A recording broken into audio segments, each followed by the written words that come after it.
Kita mulai ya. Assalamualaikum warahmatullahi wabarakatuh. Ini pertemuan kedua untuk mata kuliah investasi dan pasar modal syariah. Di kuliah-kuliah sebelumnya kan banyak kesinggung-singgung tentang investasi ya. Jadi kayak kemarin kita belajar tentang ekonomi internasional, pasti kesinggung-singgung sih di dunia investasi. Nah sekarang kita lebih dalam lagi investasi dan pasar modal seperti biasa, karena kalian adanya di ekonomi syariah. At the same time kalian belajar ekonomi konvensionalnya atau investasi atau pasar modal konvensional, kalian juga belajar investasi dan pasar modal syariah. Gitu ya. Jadi dua-duanya harus dijalanin supaya tahu versi konvensional seperti apa, versi syariah seperti apa. Di pertemuan kemarin, recap dulu sedikit, baru sedikit sih. Tapi yang paling utama kan di sini kita cerita tentang inflasi. Nah, inflasi itu kita udah tahu ini adalah musuh bersama. Yang kalau di slide ini ngomongnya bahwa musuh bersama itu adalah inflasi. Tapi kalau saya, musuh bersama adalah inflasi dan, masih ingat? Iya, dua itu. Rupiah. Jangan lupa dong, ya sama nilai tukar rupiah yang terus merosot. Jadi kalau inflasi doang juga itu udah berat ya. Ditambah lagi nilai tukar kita yang cenderung merosot. Jadi kita kena double hit ketiga sih. Kita kena double hit, ketonjok sama inflasi. Kedua ketonjok sama nilai tukar rupiah yang cenderung merosot. Kalau per tahunnya sih mungkin nggak terlalu gede, tapi kalau view-nya 10 tahun baru udah kerasa. That's why kita nggak ada cara lain kecuali berinvestasi. Investasi kan banyak risikonya Pak, emang iya? Pilihanmu do nothing atau investing. Silakan mau pilih apa. Kalau investing ada risiko kan? Kalau do nothing sama juga. Apa tadi risikonya kalau do nothing? Inflasi. Dan exchange rate ya.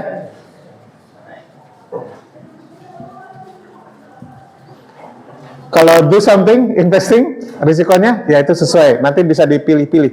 Mau yang low,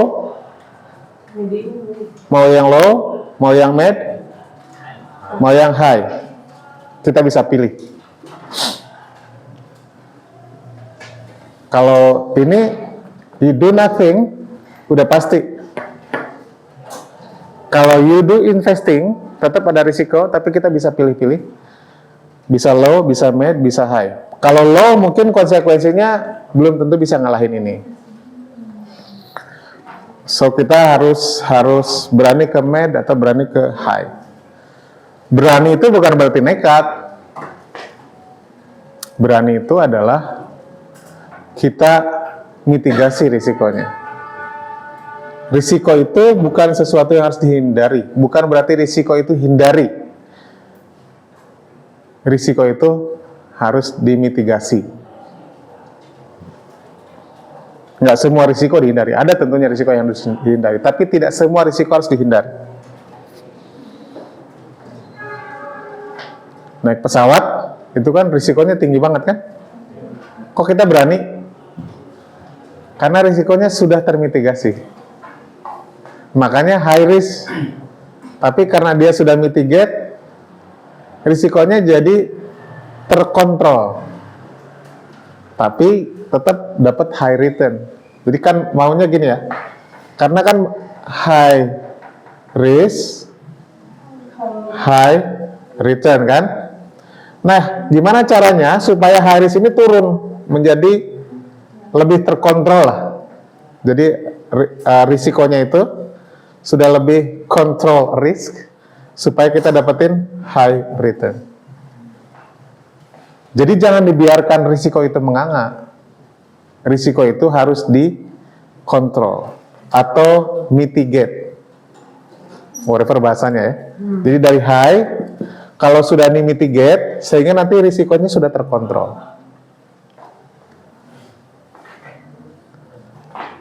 Kalau investasi di bisnis real boleh nggak Pak? Boleh. Tapi seperti yang saya sampaikan minggu lalu, buat kalian jangan coba-coba ya. Kenapa? Masih ingat? Kenapa saya nggak rekomen kalian untuk masuk ke bisnis ya? Kecuali tujuannya belajar, beda lagi, silakan. Tapi kalau tujuannya benar-benar I want to make money dari bisnis, buat kalian saya nggak rekomen. Tapi kalau saya mau buka bisnis tujuannya untuk belajar, ya silakan. Masih ingat kenapa saya nggak rekomen kalian untuk bisnis investasi? Karena dia semuanya high risk, nggak ada pilihan-pilihan yang lain.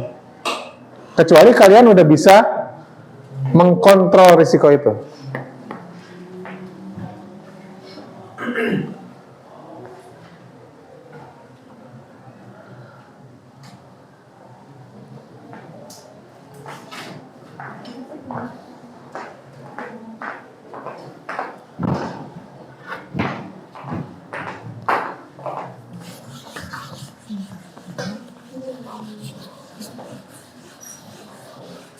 Contohnya gini, contoh gampangnya.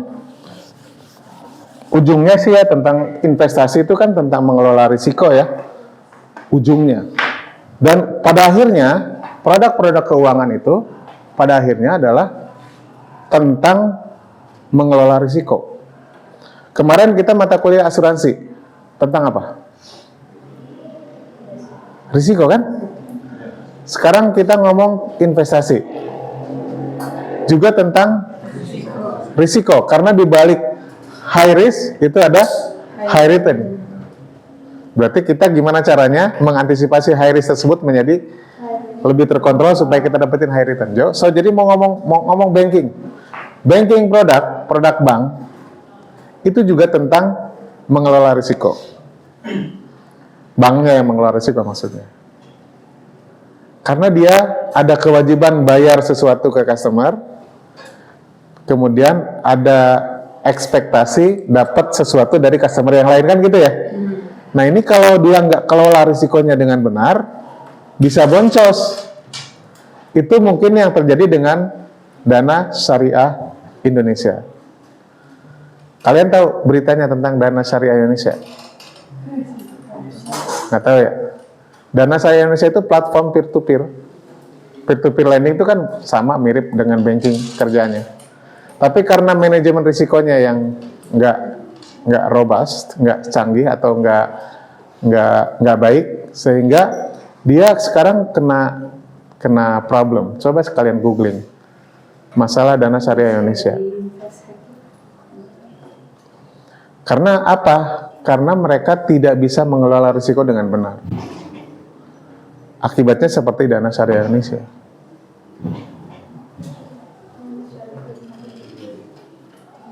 Lagi rame itu Dana Syariah Indonesia. Kenapa terjadi begitu? Saya nggak nuduh dia jadi ponzi atau skema ponzi atau investasi bodong, enggak. Saya nggak nuduh gitu. Yang saya tuduh adalah mereka tidak memiliki manajemen risiko yang baik, sehingga mereka dalam posisi kesulitan. So jadi produk keuangan itu pada akhirnya adalah tentang bagaimana kita bisa mengenali risiko dan kemudian mitigasi. Saya kasih contoh yang gampang. Usaha cabai. Ya deh yang mau usaha cabai. Apa risikonya menurut kalian? Hama, gagal panen. Hama atau gagal panen. Oke. Risiko kan Pak? Satu dulu ya. Kan kita the more kita bisa identify risiko, the better kan? Yes. Oke. Apakah risikonya satu, cuma gagal panen doang? Enggak, banyak. Kita pelan, kita slow ya. Oke. Kalau terjadi gagal panen, ini risikonya kategorinya tinggi, sedang apa rendah? Tinggi dong. Kalau gagal panen, hancur semua kan? Tapi kalau risiko misalnya cuaca buruk juga mungkin cukup serius ya. So intinya ini sangat tinggi. Kejadiannya mungkin tidak tiap hari, tapi sekali kejadian hancur usaha kita. ya kan? So ini kategorinya high. Oke. Terus cara mitigasinya gimana? Gimana ya? Harus bisa mitigasi kan? Ya, Mitigasinya gimana? pengelolaannya yang benar dari milih pupuknya. Iya nggak sih? Cara mitigasi saya hanya mau berbisnis cabai dengan orang petani yang Udah ahli. sudah punya 20 hektar, sudah 10 tahun di pertanian, 3 menggunakan ilmu pengetahuan yang terbaru, yang update, up to date. Kalau si petani ini dia sudah mengelola lahan 20 hektar dan dia sudah pengalaman 10 tahun dan dia adalah punya background akademis di bidang pertanian, kira-kira risiko ini termitigasi nggak? Dari high turun nggak? Turun kira-kira ke apa? Either low atau paling sedang ya. Syukur-syukur low ya. Minimal sedang. Returnnya turun nggak? Enggak, potensi returnnya tetap tinggi. Coba bayangin, ini yang dimaksud. Jadi saya turunkan potensi high risk ini, saya turunkan ke sedang supaya saya dapat high return. High returnnya tetap, tapi high risknya sudah termitigasi. Gitu caranya. Sekarang, risiko yang kedua apa?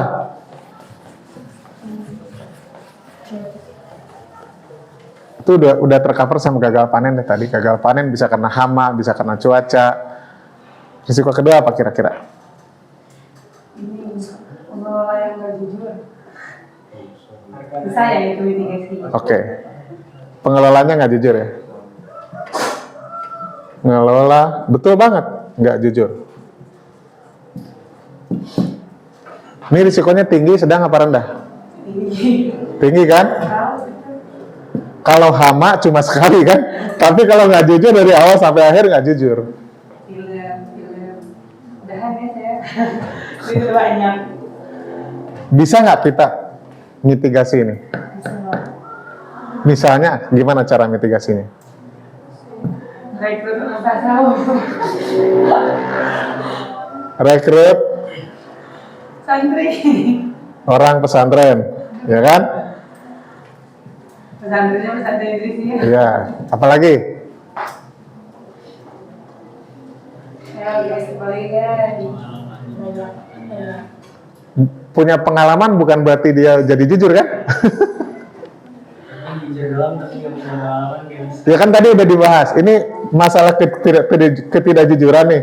Gimana cara memitigasi ketidakjujuran? Lakukan pengecekan berulang. Cek berulang.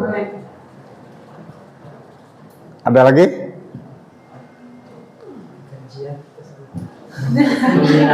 Aduh, lahan, dakwah.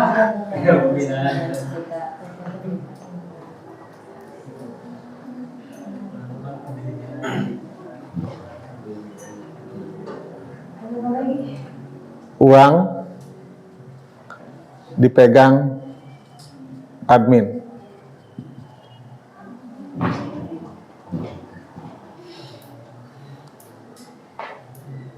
Ada lagi? Semakin banyak mitigasi kita, semakin bagus.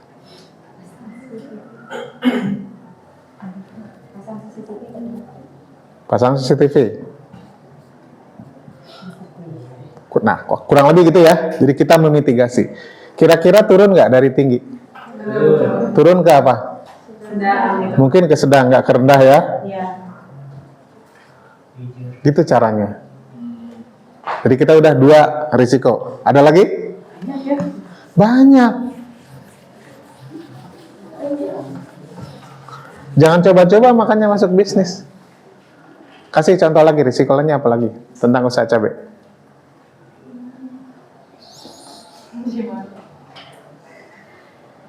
ke pasar mahal. Oke, harganya Kemahalan. kalau mahal mah enak dong. Sebagai pengusaha cabai, siapa bilang? Mana ada orang Indonesia nggak bilang makan cabai? Justru bukan harganya mahal, harganya itu bisa jatuh. Di pertanian kan sering kedengeran tuh, Iya. tomat udah panen, harganya jatuh, akhirnya dibuang-buang. Iya. Ya kan, cabai juga harganya jatuh. Jadi apa namanya? Jadinya nggak cengli gitu. Biayanya berapa, ternyata harganya jatuh. Jadi risiko ketiga adalah fluktuasi harga. Si harga. Oke, gimana mitigasinya? Apa namanya itu? Sama apa sih? Bisa nggak kita mitigasi harga yang sangat fluktuatif? Pasarnya jangan satu dijualnya, bisa jadi sana. Dimanapun pasti harganya sama. Oh, bisa sama. Karena harga cabai mau di Bandung, Jakarta, di Tasik, dimanapun kurang lebih. Kalau turun ya turun semuanya.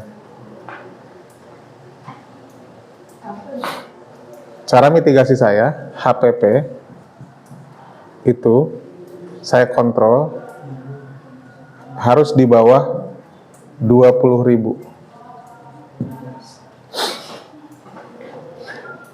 Sehingga kalau harganya ternyata ada di 50.000, saya untung kan?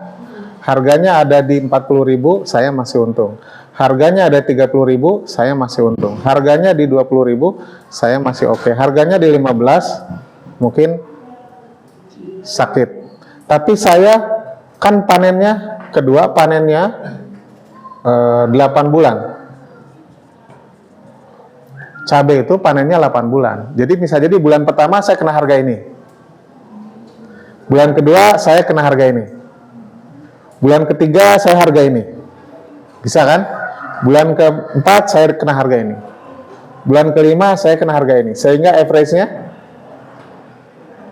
Untung. misal kalau average 30, saya masih dapat.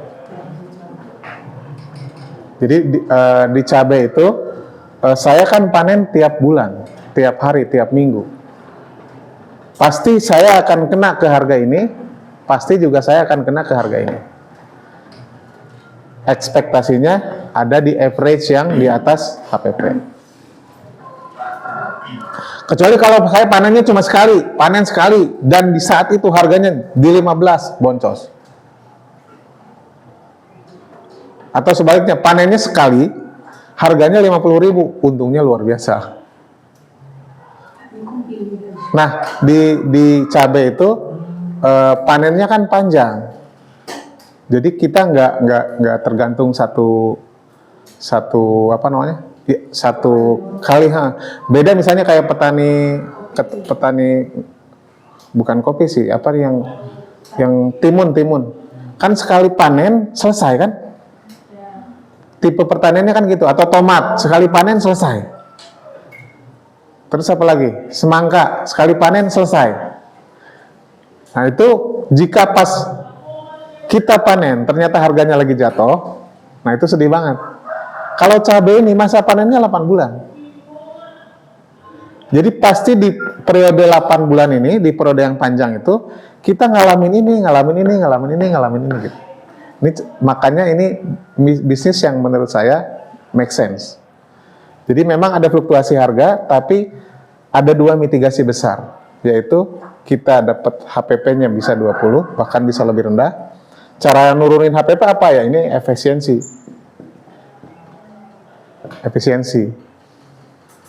Kemudian faktanya ini 8 bulan ini cukup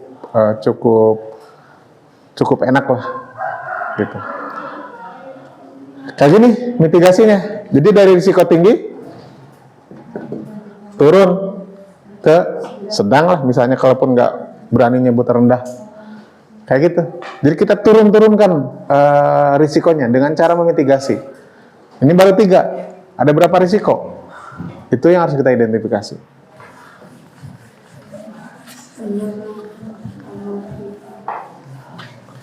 Keburu nggak mungkin. Makanya jangan sembarangan. Buka bisnis itu gampang. Gampang buka bisnis mah asal ada modal, buka, selesai. Bikin branding gampang, tinggal suruh aja. Orang yang biasa bikin branding, jadi. Tapi memastikan bisnis itu run, kemudian ulang tahun pertama, ulang tahun kedua, nah itu yang susah. Kenapa? Karena mitigasi risikonya nggak tuntas. Gimana memitigasi risiko? Risikonya dikenali aja enggak. Gitu. Nah, kayak gitu ya. Jadi misalnya kalau kalian mau masuk ke bisnis, kalau tujuannya to learn, oke, silahkan. Tapi kalau tujuannya memang benar-benar mau muterin duit, jangan dulu. Sampai kalian proven bisa lakukan risk mitigation kayak tadi. Gitu ya. Kalau di investasi di produk keuangan, nah ada tiga level of risk, ada tiga level of risk, tipe risiko dari instrumen beda-beda. Saham risikonya tinggi, bonds atau sukuk risikonya rendah, reksadana campuran risikonya sedang. Jadi ada pilihan gitu. Kalau di bisnis nggak ada pilihan.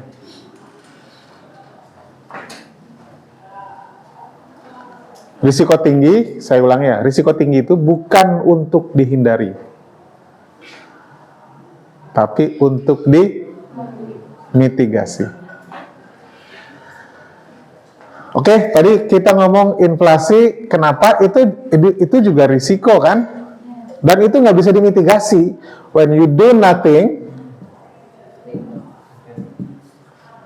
kena dua penyakit kan? Inflasi sama exchange rate. Bisa nggak kita mitigasi? Gimana inflasinya bisa kita kontrol? Bisa nggak? Nggak bisa. Ini harus ditelan. Exchange rate bisa nggak? Nggak bisa. Ini something yang lu harus telan. Tapi kalau yang ini kan do nothing atau investing, risikonya ada low, ada medium, ada high. Bisa nggak kita mitigasi? Bisa. Gitu.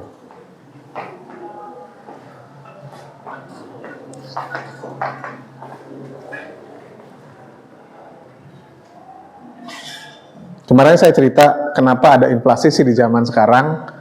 Bukan semata-mata karena demand supply, dampak demand supply ya.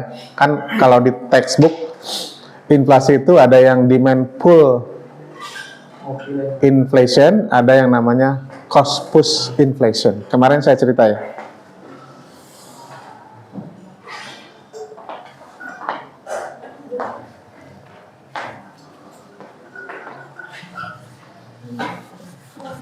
Kalau kalian buka buku ekonomi makro, pasti ada istilah itu. Ada inflasi yang demand pull inflation, ada yang namanya cost push in. Kalau harga BBM naik, terjadi inflasi nggak? Harga BBM naik, harga listrik naik, harga gas naik, kira-kira terjadi inflasi nggak? Inflasi demand pull atau cost push? Cost push, karena biaya produksi jadi kalau UMR naik bisa berdampak ke cost push. Jadi ini supply side, ini demand side. Masih ingat? Seimbangnya kan begini, kalau misalnya cost-nya naik, ini supply, ini demand, maka supply-nya jadi turun kan? Kalau supply turun, harga naik.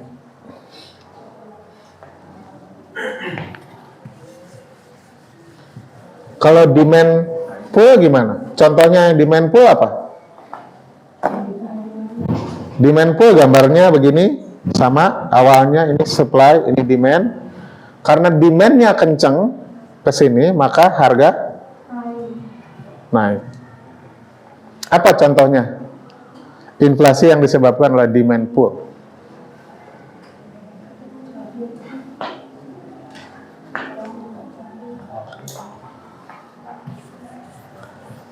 Contohnya bulan puasa. Semua orang pengen makan di luar yang enak. Demand-nya geser. Harga jadi naik. Semua orang mau mudik, traveling. Demand transportasi naik. Sehingga harga transportasi naik. Jadi ada demand pull, ada cost push. Ada inflasi yang disebabkan karena demand-nya naik, atau ada inflasi yang disebabkan oleh biaya-biaya naik sehingga supply turun. Ini standar banget nih, kalau di setiap buku-buku ekonomi makro pasti cerita ini. Tapi menurut saya, ini yang paling serius.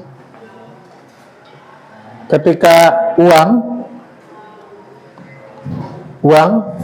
tidak di backup oleh emas.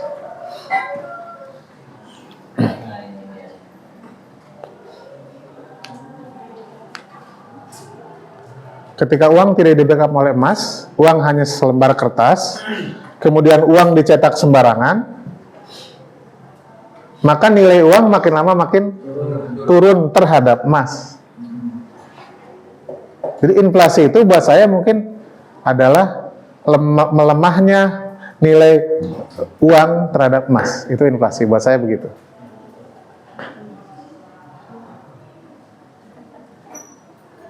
Kenapa harga emas sekarang harganya 2.800.000, 2.900 segram?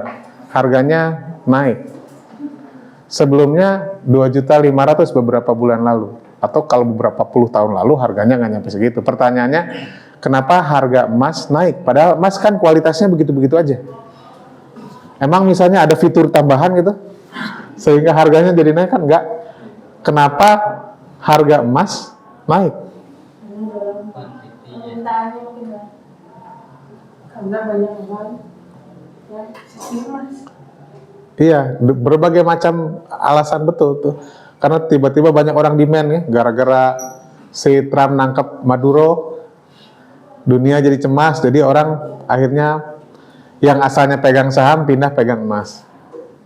Jadi demand terhadap emas naik. Tapi menurut saya yang kenapa consistently uang itu emas itu harganya cenderung naik secara konsisten sepanjang tahun sejak zaman Fir'aun sampai sekarang, karena uangnya yang melemah.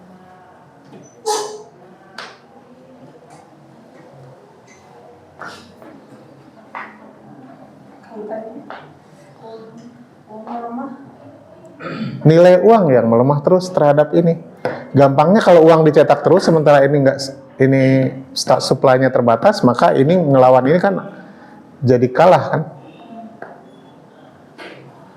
Entah Amerika yang nyetak, entah Indonesia yang nyetak. Kalau rupiah berarti Indonesia yang nyetak, Amerika yang nyetak, maka uang kertas itu akan terus lemah ngelawan emas. Jadi buat saya ini yang sesuai slide ini, ketika uang kertas tidak terkait dengan emas, ya makin berat hidup kita.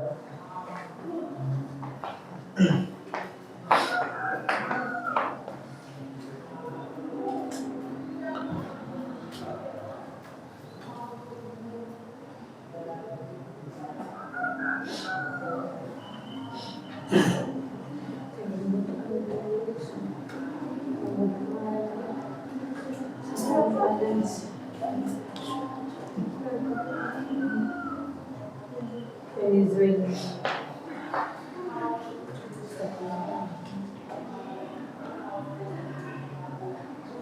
Nah, orang Amerika aja dengan dolar itu kan mata uang yang kuat kan. Orang Amerika aja memandang bahwa dolar itu makin lama makin lemah. Istilahnya itu purchasing power-nya itu makin lama makin lemah. Ini dolar yang kata kita itu kuat kan? Rupiah ngelihat dolar itu kayak tangga gitu.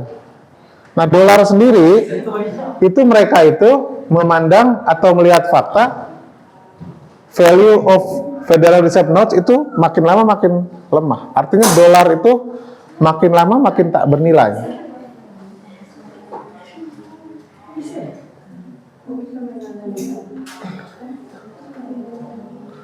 Purchasing power-nya, daya belinya makin lama makin lemah. Itu dolar yang kita anggap mata uang kuat. Gimana dengan mata uang yang lemah? So, jadi mau nggak mau kita harus do something. Jangan kita do nothing.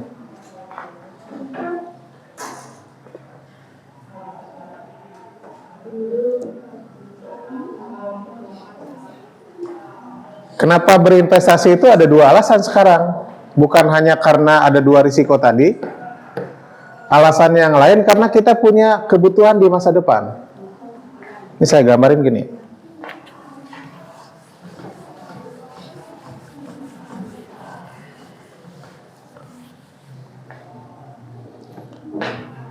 Ini hari ini masa depan. Masa depan kalian butuh apa? Butuh rumah misalnya ya. Berapa harganya? Sekarang atau masa depan, Pak? Saat ini dulu. Misalnya rumah subsidi aja dulu. Harganya berapa? Berapa, Cek? Enggak ada sih. 160 juta kalau di Tasik. Oke. Ini tahun 2026. Misalnya, ini masa depannya itu 10 tahun kemudian ya. 10 tahun kemudian kalian butuh rumah misalnya 2036. Kira-kira rumah yang kalian bayangkan sekarang itu harganya berapa?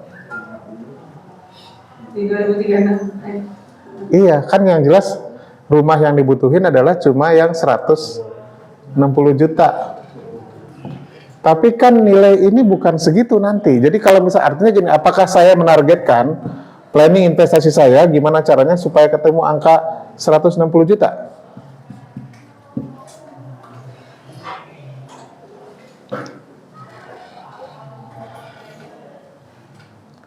Saya ulangi ya, kalian bermimpi atau bercita-cita ingin punya rumah. Rumahnya nggak neko-neko, rumah subsidi aja. Berapa harganya? 160 juta. Kalian kalau beli sekarang harganya 160 juta. Tentunya hari ini belum punya, karena itu jadi cita-cita kan? Uang 160 juta belum punya. Uangnya baru misalnya 10 juta. Saya investasi dulu dah. Oke, uang 10 juta nih. Saya berinvestasi dulu deh. Atau jangan 10 deh, 100. Saat ini kamu punya uangnya 100 juta. Kamu berinvestasi dulu. Mudah-mudahan nanti 10 tahun kemudian uangnya naik menjadi 160 juta.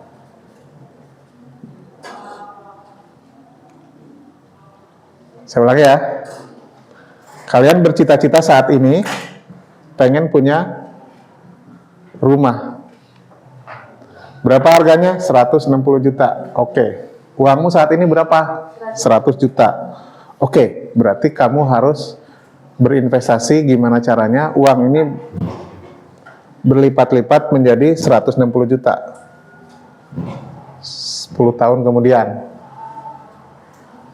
Pas 10 tahun kemudian ini, cukup nggak buat beli rumah itu?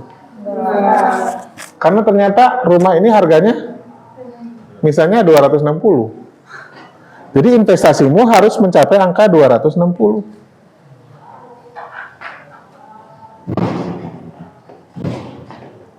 Susah ya hidup ini. Belum juga ngapa-ngapain udah lemes banget dengernya.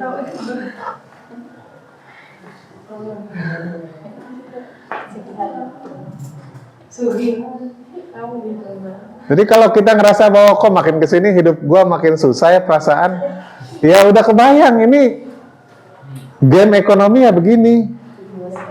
Tapi emang merasa tempat itu sekarang masa megang 700 kayak megang 100. Exactly. Nyebelin. Dan kita nggak bisa menghindar gitu. Mendingan gue menghindar dari permainan monopoli. Game monopoli nih, gue nggak mau ikut-ikutan ya, bisa kan? Tapi kalau game ekonomi ini nggak bisa. Pilihanmu cuma dua, whether you win the game or you lose the game. Indonesia.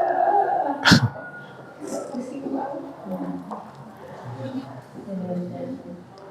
Jadi kerja kita tuh jadi double. Pertama harus ngelawan inflasi, kedua kita harus prepare kebutuhan jangka panjang. Oke, jangka panjang apalagi selain rumah?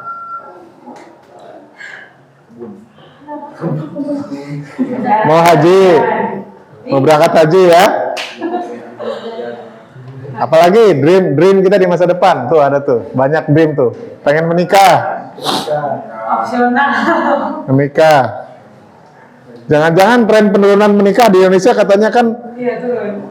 trennya menurun. Iya. Jangan-jangan dampak dari ini. Iya. Kan ini nanti menyebabkan ini Pak, permasalahan sosial. Kekerasan sosial. Lebih jauh lagi, misalnya tahun 2046 kalian mau pensiun, ya kan? Iya. So many things that you have to achieve in your life. At the same time, kalian harus nanggung inflasi sama exchange rate. Emang enak hidup. Kalian mau present nggak?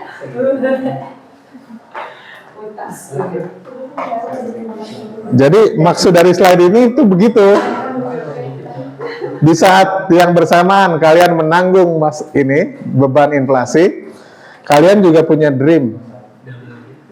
Hashtag ya, cuman dunia WD. Kata Quran kan dunia ini hanya permainan dan senda gurau kan? Ya ini permainan kan? Ya kayaknya ini permainan. Pertanyaannya kita mau ignore permainan ini atau kita harus win the game? Kalau lu ignore the game, ya udah jelas you are the loser. Kita mau yang the champion Pak. Saya mau ignore the game deh. Saya mau di masjid aja, saya mau ibadah aja. Bisa nggak? Bisa. Bisa sobat. Bisa hatinya, tapi perutnya kan nggak bisa. Hatinya pindah. Hatinya tenang, ya, menghadapi segala ujian, tapi perutnya nggak tenang. So buat saya, game itu harus dimenangkan, bukan diignore. Dunia yang katanya adalah permainan dan senda gurau, itu artinya buat saya, itu permainannya harus dimenangkan. Cuman kita jangan terus jadi yang diingatkan oleh Quran itu kan jangan kita terlena dengan permainan itu. Hanya permainan senda gurau. Jangan kita terlena, saking kita enjoy the game, lupa nggak sholat. Kan anak kecil gitu kan? Sholat, ya ntar bentar lagi kan gitu. Itu terlalu enjoy the game. Tapi kita harus win the game-nya. Udah enjoy kalah pula, coba bayangin. Kan belangsak tuh. Udah kalah dalam game dunia, terus terlalu mendalami peran kekalahan itu. Harusnya kan kita win the game. Kalau bahasa orang pesantren kita, dunia itu ada di tangan, bukan di hati. Kan gitu. Artinya we have to win the game. Tapi nggak udah masuk hati. Kalau gamenya udah selesai, kita main bola nih. Kita sungguh-sungguh nggak main bola. Sungguh-sungguh. Begitu udah selesai main bola, musuhan nggak sama lawan kita? Kan enggak. Itu yang dimaksud. Kita harus win the game. Kalau gamenya udah selesai, ya udah kalau waktunya sholat. Jangan lagi sholat mikirin game. So, jadi ayat tentang dunia ini adalah hanya permainan dan senda gurau. Buat saya tidak berarti bahwa kita harus hindari, bukan. Yang harus dihindari adalah kalau kita terlalu terlena atau ekses negatif dari dunia, kan gitu bahasanya. Atau tadi bahasa yang lain, dunia ada di tangan, bukan ada di hati. Oke ya?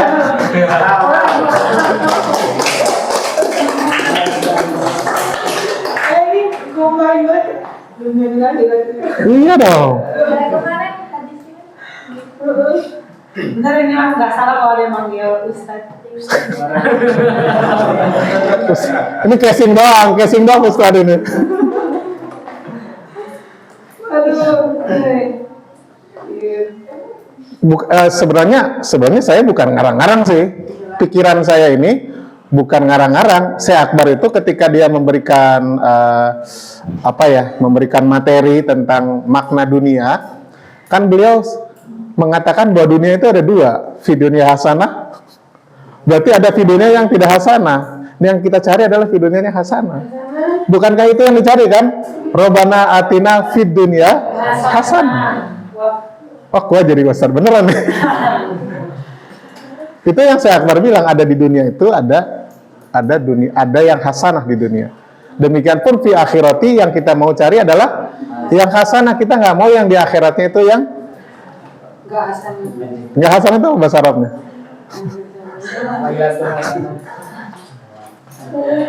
Nah, bahkan lebih vulgar lagi beliau sampaikan. Emang kalau berangkat haji nggak naik pesawat? Terus siapa yang harus menguasai ilmu tentang pesawat? Terus siapa yang harus memiliki perusahaan supaya pesawatnya bisa jalan? Atau minimal supaya ada perusahaan travel umroh yang bisa ngeberangkatin haji dan umroh? Kan dunia. Jadi dunia itu dipakai untuk tujuan akhirat kan jadinya. Gitu, jadi mindset kita itu harus benar. Mindset kita adalah dunia itu bukan sesuatu yang harus dihindari, tapi ekses negatif dari dunia yang harus dihindari. Ya.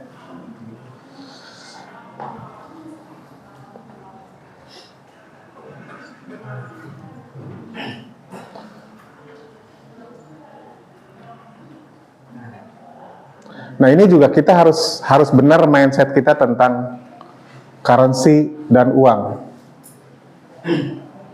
Gampangnya gini deh.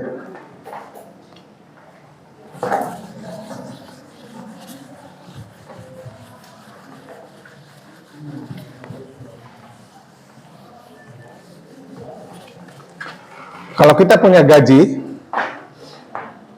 punya uang, gaji X juta,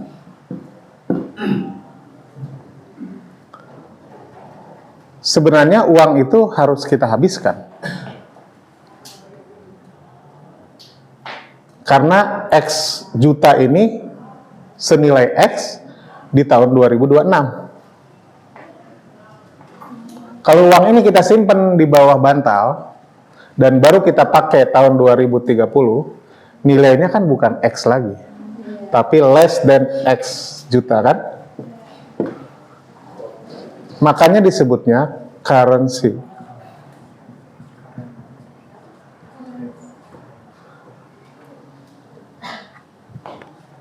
Kalau saya ganti dengan ini, artinya current artinya apa?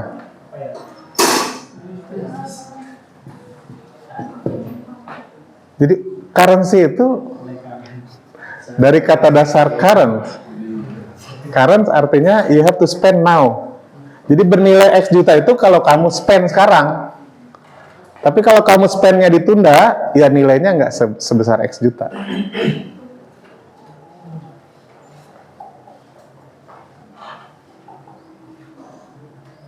Artinya gini, kalau misalnya mau nggak kita bilang, saya gaji kamu X juta ya, tapi nanti dibayarinnya 5 tahun yang akan datang, pasti nggak mau dong. Pasti kita maunya lebih kan. Nah itu kurang lebih lah. Karena apa? Karena nilai segini itu adalah nilai current.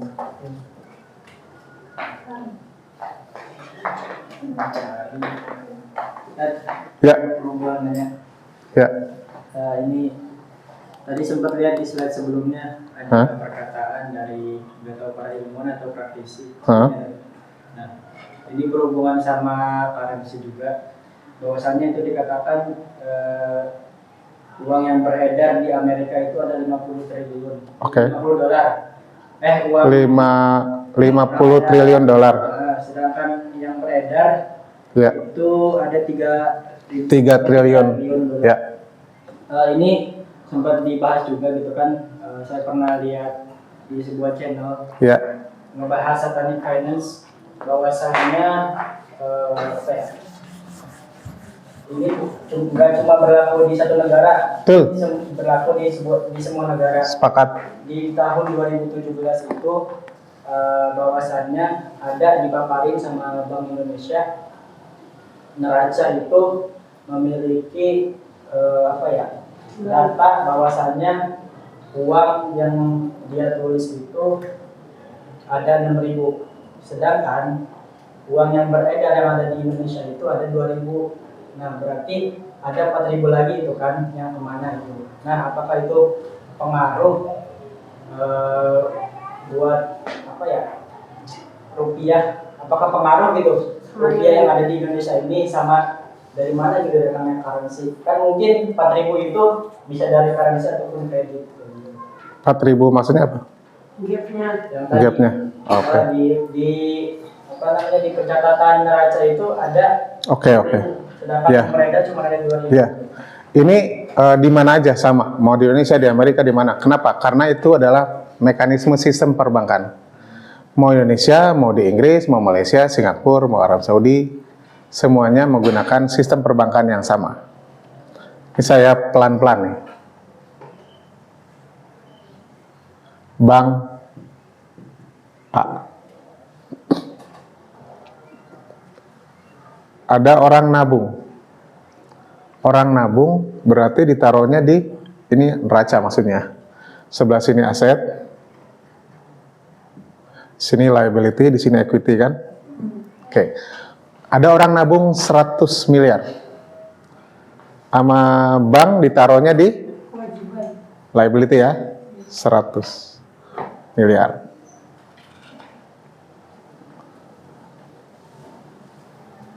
Terus 100 miliar ini harus diputarkan sama bank, dikasih pinjaman ke orang. Berapa besar? Nggak boleh, maksimal 90. Karena yang 10 adalah reserve. Ya, giro wajib minimum bahasa Indonesianya. Kalau bahasa Inggrisnya saya lupa apa ya? Bukan, giro wajib minimum itu apa ya? Sebentar. Nah, ini yang kuncinya adalah di kebijakan giro wajib minimum ini.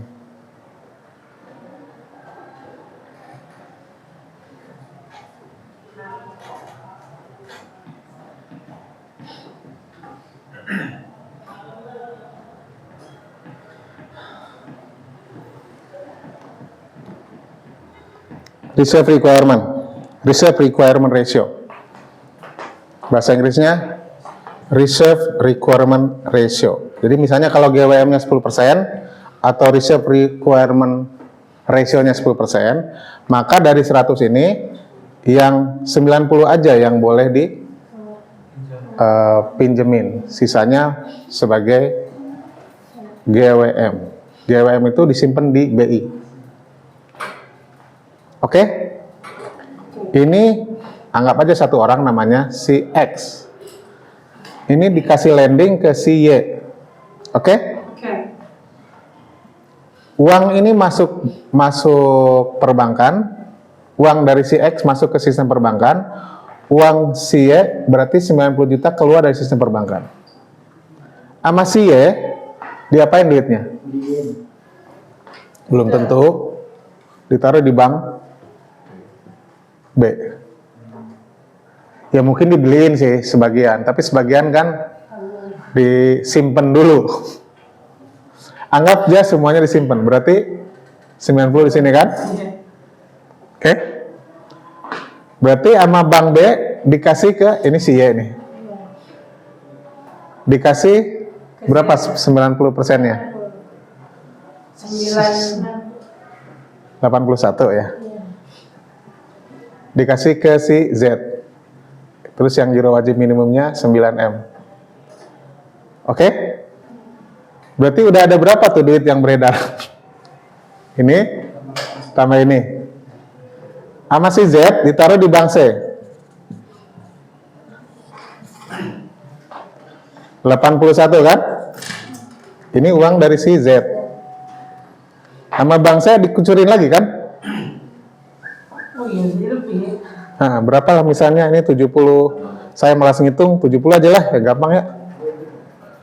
Sisanya 11 di giro wajib minimum. Oke? Coba dijumlahin. Berapa? 241. Sementara uang aslinya berapa? 100. Tuh, jawabannya itu. Jadi kenapa dari 3 triliun bisa berlipat-lipat jadi 50 triliun? Karena mekanisme kerja dari Reserve Requirement Ratio atau bahasa Inggrisnya giro wajib minimum. Semakin tinggi GWM-nya, misalnya dari 10 naik ke 20, maka multiplikasi uang ini makin turun. Semakin rendah, ini ke 5% misalnya ya, maka multiplikasi uang ini naik. Kan kredit kan, ini total amount of credit. Padahal uang aslinya. Nah kalau uang, artinya ini jumlah uang beredar totalnya. Kalau jumlah uang beredar kebanyakan, maka apa dampaknya terhadap inflasi? Memperparah inflasi. Gitu. Jadi harus diatur gitu sama BI atau Federal Reserve, harus diatur gimana caranya. Kalau ini dinaikin, maka perputaran uang akan berkurang. Kalau nanti gimana dampaknya terhadap jumlah uang beredar? Gimana dampaknya terhadap inflasi? Terus saja itu yang diatur secara reguler oleh BI supaya indikator moneter ini selalu terjaga. Kenapa? Karena dampaknya ke inflasi. The higher the inflation, nggak bagus. Ini jawabannya itu, ya.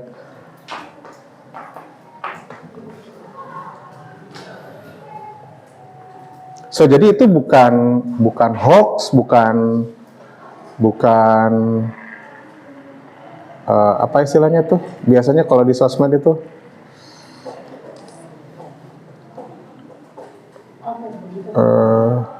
konspirasi teori. Emang begini cara kerja ekonomi. Gitu.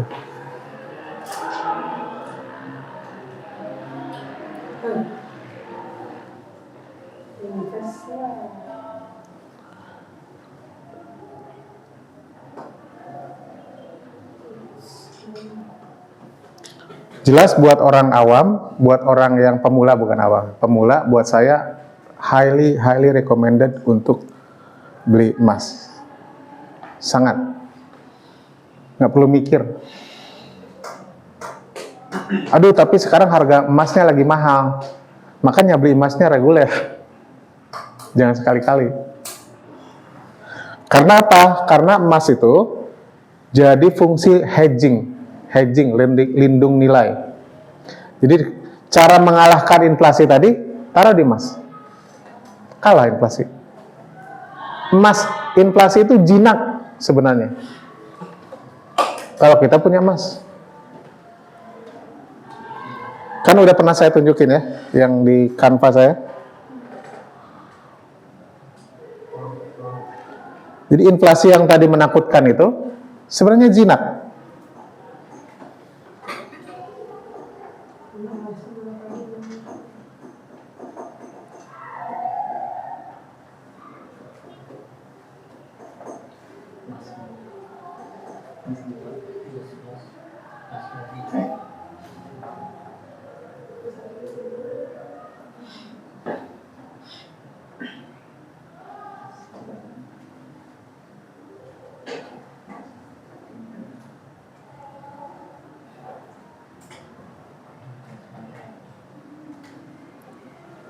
Ini kan kalah sama emas.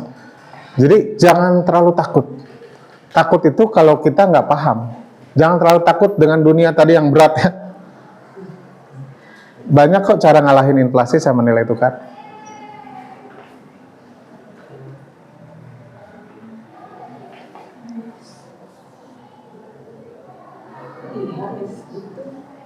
Apa kayaknya lagi rame.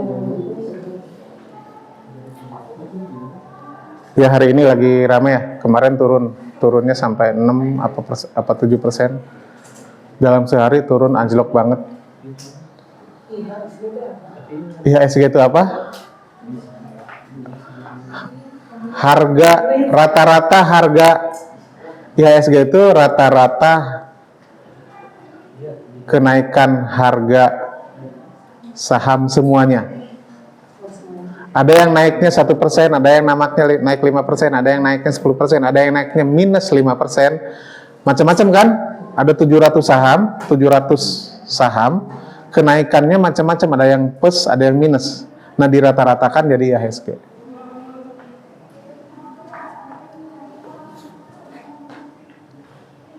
Nasdaq Composite Index apa? Sama. Ini Nasdaq itu rata-rata dari saham teknologi yang ada di Amerika. Kalau IHSG rata-rata saham yang ada di Indonesia. Duh, saya nggak ngerti. Ya udah emas aja. Kan nggak perlu mikir.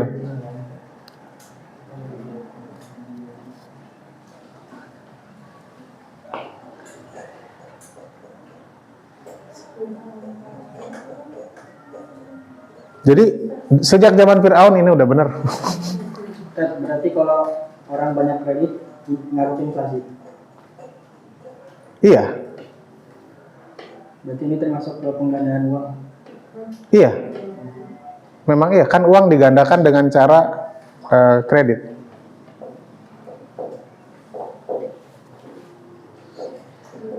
Bahasa lainnya itu leverage.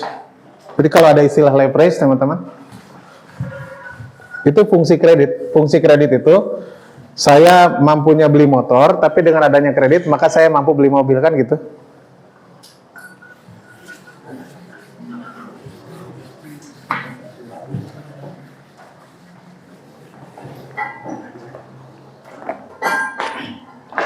Uang saya cuma 10 juta. Kalau pakai cash, motor aja nggak bisa. Tapi karena ada kredit, bisa dapat mobil. Kok bisa harga mobilnya 500 juta? Kok bisa? Karena ada kredit. Namanya ini leverage. Istilahnya. Jadi kita daya ungkit. Dengan uang segini, saya bisa dapat aset senilai ini.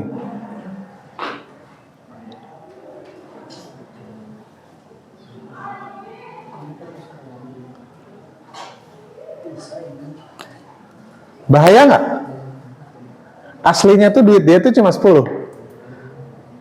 Hari ini atau malam ini di rumah dia itu, di rumah si Fulan, ada uang senilai 10 juta. Begitu bangun pagi, dia berangkat ke dealer mobil, uang 10 jutanya ditukar dengan sebuah mobil senilai 500. Jadi malam berikutnya di rumah dia ada aset senilai 500. Naik kan tiba-tiba dari 10 tiba-tiba jadi 500. Bahaya nggak? Bahaya. Ya begitu.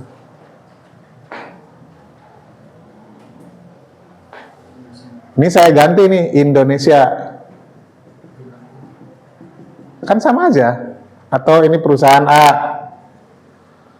Perusahaan A kan sama aja, uangnya cuma segitu, tapi karena ada fasilitas kredit, akhirnya dia bisa membeli aset yang sangat besar. Indonesia kan ngutang, ya kan? Pribadi-pribadi ngutang, perusahaan ngutang juga, pribadi ngutang. Kalau pengelolaan utangnya berantakan, maka ini jadi bom waktu. Nah, kita itu makanya harus bisa mengelola utang yang benar. Gampangnya ada yang namanya utang produktif, ada yang namanya utang konsumtif. Pintar-pintarlah kita ngelola utang karena ada manfaatnya dari kredit ini. Tapi kalau kita tidak kelola dengan baik, maka itu bisa jadi bom waktu.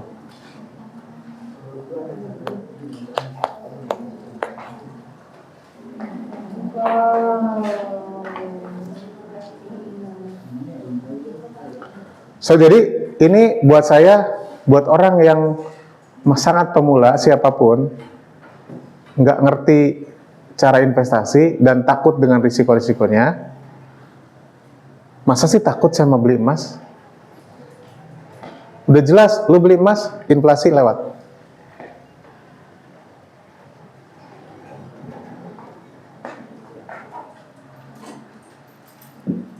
Kadang orang di properti juga ya. Nah, properti ini buat saya ini risikonya kira-kira properti high, medium, apa low? High. Coba kasih saya deskripsi. Kalau emas kan basically ini risk free ya, atau bahkan hedging kan. Jadi udah nggak bakal salah deh kalau beli emas. Kalau properti high risknya itu seperti apa? Ada yang boleh bisa ngejelasin ke saya? Properti menyusut nilainya ya. Nilai tanahnya naik terus, nilai bangunannya mungkin iya menyusut. Tapi in long run mungkin market value-nya akan terus naik. Karena supply properti lebih sedikit daripada supply atau daripada demand-nya. Kayak tadi rumah ya. Rumah subsidi itu nanti 10 tahun yang akan datang pasti harganya lebih mahal.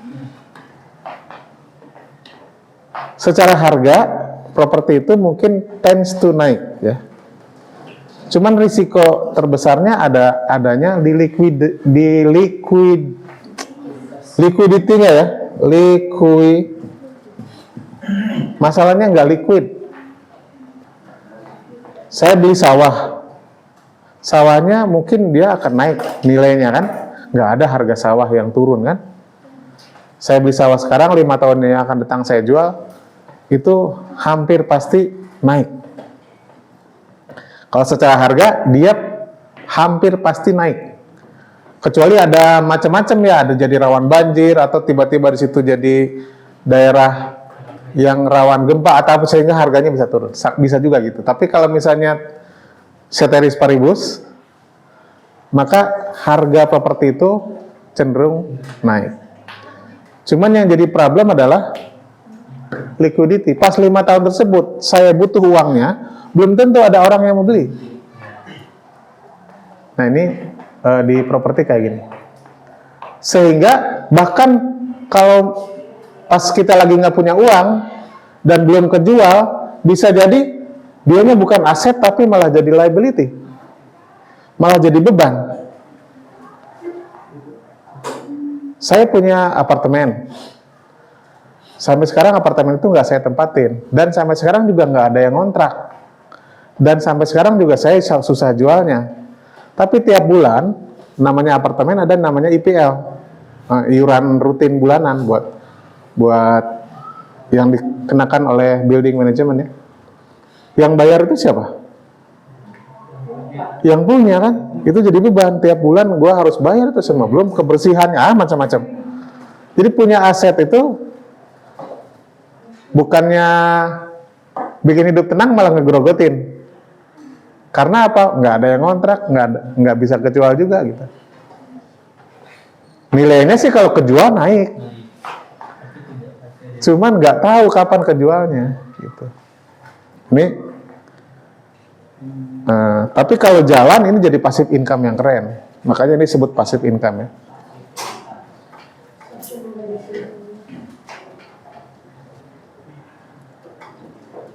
Nah ini tadi emas seperti apa, terus tadi properti saya jelaskan, yang sekarang ini stok. Kalau kita punya saham berarti kita punya dua potensi income. Satu capital gain, yang satu lagi dividen. Saham liquid nggak? Gampang banget dijual.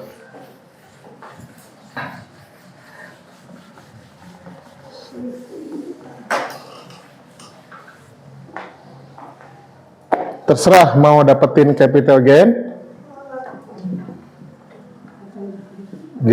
gain atau loss ya, atau lu dapetin dividen.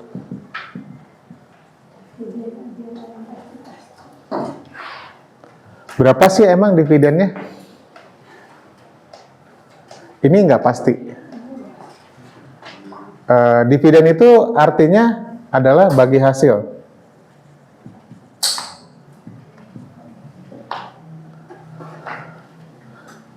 Kalau saya berinvestasi kan saya dapat bagi hasil kan. Nah, bahasa accountingnya itu dividen. Dari profit 100 miliar misalnya, ada yang dibagikan, ada yang ditahan. Kalau yang ditahan namanya laba ditahan atau retain earning bahasa Inggrisnya. Yang dibagikan ini namanya dividen. Berapa gede saya akan terima sesuai dengan porsimu. Kalau sahammu 50%, berarti kita terimanya 50%. Kalau sahammu cuma 1%, 1% juga. Kalau sahamnya 0,000, sama ya. Tahan aja, tahan.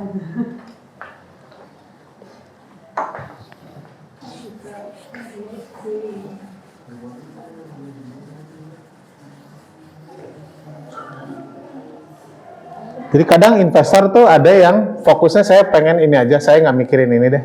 Banyak yang begitu. Ada yang begitu. Maka dia cari saham-saham yang biasa ngasih dividen tinggi. Dividen yield istilahnya. Cari yang dividen yieldnya 10%. Saya beli 100 juta saham ini, expected dividen yieldnya 10% kan lumayan.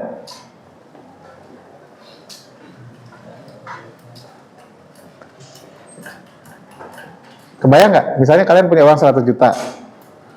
Ini kan kayak deposito kan? Dibeliin saham ABC. Saham ABC tersebut setahun kemudian ngasih dividen sebesar 10%. Dividen yieldnya 10%. Berarti saya dari 100 plus tambah 10. Itu namanya dividen.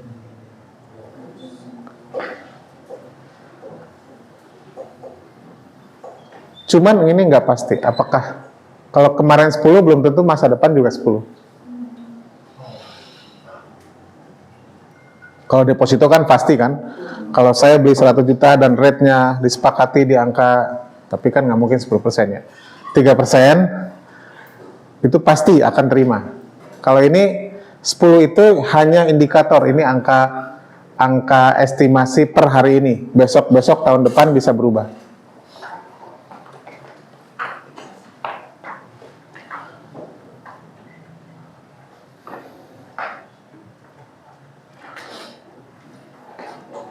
Bonds, sukuk. Dari tadi kita cerita berbagai instrumen. Bonds apa? Bond itu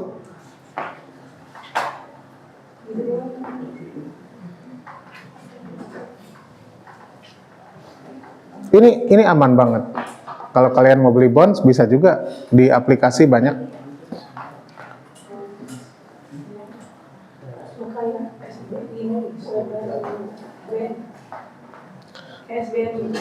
Ya, SBN, surat berharga negara. Atau disebutnya SUN, surat utang negara.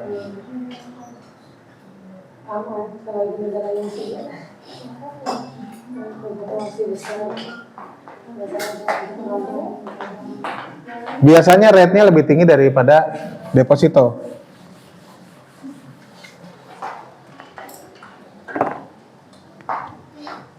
Saya beli sekarang, tapi kontraknya panjang biasanya ya. 100 juta. Misalnya 5 tahun. Bahkan ada yang sampai 10 tahun. Maka 100 juta ini bakal dibalikin. In between akan terima kupon. Misalnya 7%, 7%, 7%, 7%. Terus saja. Tapi pasti Pak. Pasti. Plus 100. Di ujung plus 7. Sebentar, cairnya di akhir. Yang 100-nya di akhir. Yang 7%. Yang ini mah tiap tahun. Tergantung, dia bisa semesteran, bisa tahunan. Kalau ini aman. Boleh. Kalau deposito 100 juta. Bunganya berapa? Ya 3 sampai 4%. Tapi tenornya cuma maksimal setahun, lebih singkat. Bisa juga bulanan kan? Kalau mau sabar sampai 5 tahun,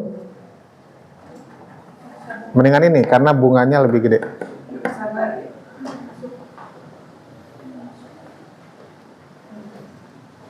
Kalau emas, tadi yang pertama kan emas. Ada isu syariah nggak? Nggak ada kan? Itu jual beli biasa kan? Kalau terus yang kedua tadi apa? Setelah emas, properti. Ada isu syariah nggak? Nggak lah, asal jangan kredit ke bank kan gitu ya. Kalau saham ada isu syariah nggak? Kalau ini skema begini ada isu syariah nggak?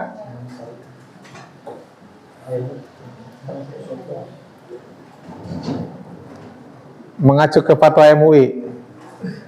Ini skema begini ini halal nggak?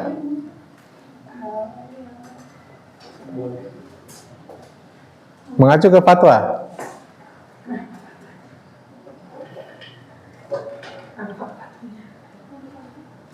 Haram lah, ini riba. Sama aja sama ini kan? Buat syariah itu.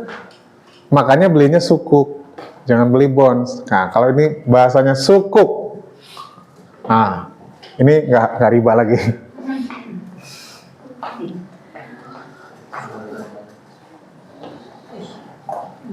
Malas kontrak sama syariah.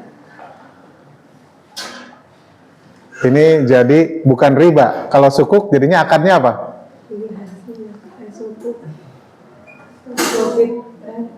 Bisa murabahah, bisa mudarabah, bisa musyarakah, bisa ijarah. Suka-suka penerbit sukuknya aja.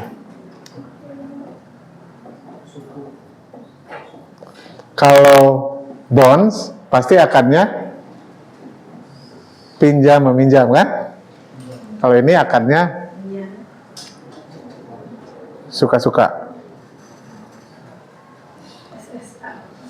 Tapi experience customer-nya kurang lebih mirip. Yang dirasain oleh customer kurang lebih sama. Jadi mau beli sukuk atau mau beli obligasi surat utang negara, secara experience ke customer-nya sama.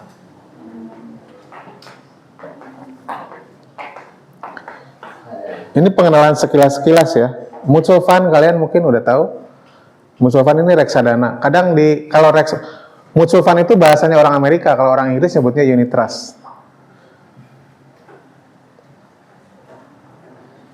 Ini ceritanya buat orang yang tadi aduh saya nggak paham deh saham, saya nggak tahu mana yang harus saya beli. Ya udah titipin aja sama reksadana ya.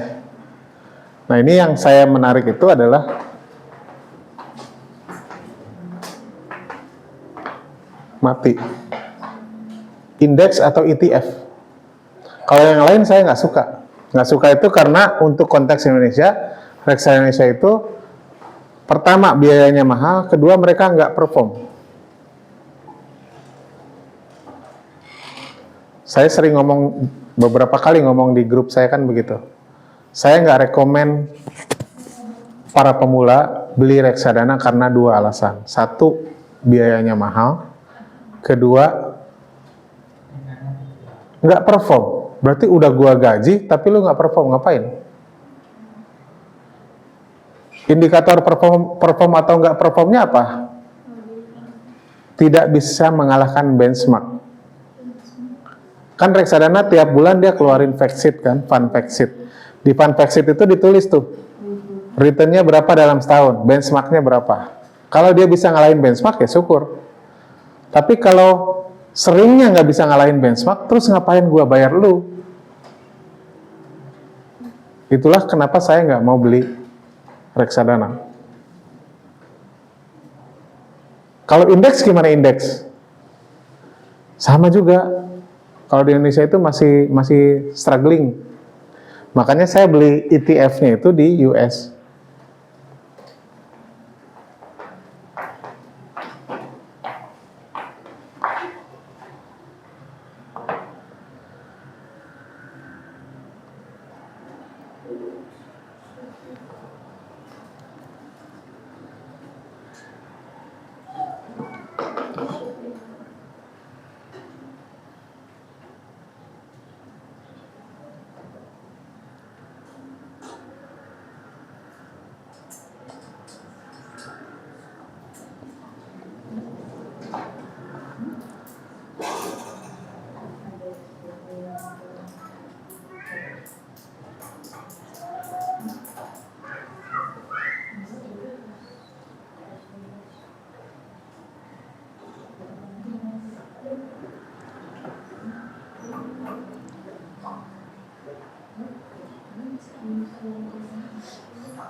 Kurang lebih segitu untuk awalan.